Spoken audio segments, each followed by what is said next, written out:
अहिले हिउँ परिरहेको छ। यो चाहिँ अर्जेन्टिना भाउमा अहिले चिली जाँदै हो। यहाँ 200 किलोमिटर छ चिलीको बोर्डर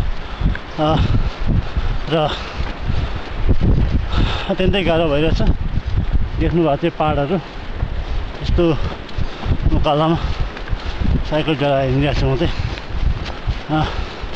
हिउँ चाहिँ रेगुलर परिरहेको छ र 3200 हाइटबाट चाहिँ साइकलबाट चिलीतिर क्रस गर्ने विचार गरेको छु।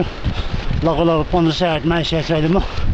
र यहाँबाट अहिले आउने एउटा सानो टाउन छ, त्यो चाहिँ इस्तोपा सिटी हो। र म चाहिँ मेन्दोसबाट आइरहेको, हिजो हिँडेको थिएँ मेन्दोसबाट। र गाह्रो चाहिँ यस्तै छ।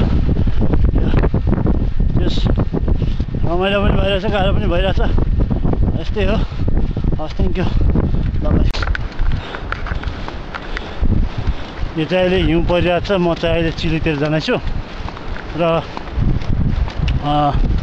अत्यन्तै ठुलो हिउँ परिरहेको छ। अहिले चाहिँ यो माउन्टेन अकमकावा हुँदै जाँदैछु म चाहिँ चिलीतिर। र यो चाहिँ देख्नु भएको छ हिउँ परिरहेको। र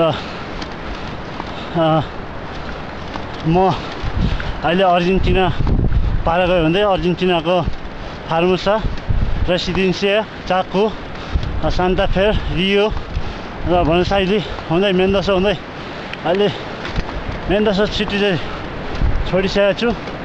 र हिउँ परिरहेको छ। अब उकालो छ धेरै जस्तो, त्यो भएर पनि अलिक गाह्रो छ साइकल चलाउनलाई। र तर मैले चलाइरहेको छु जस्तो भयो नि।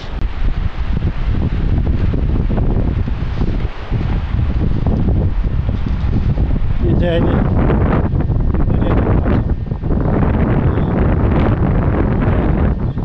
अहिले चिलीतिर गइरहेको छु।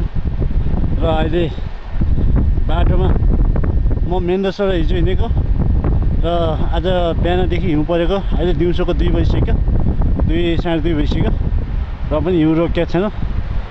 यहाँबाट अर्को सिटी आउँछ, त्यो सिटी सानो सिटी टाउन आउँछ, त्यो टाउनसम्म जाने विचार गरिरहेको छु मैले। तर अब सम्भव भएसम्म जानेछु होइन।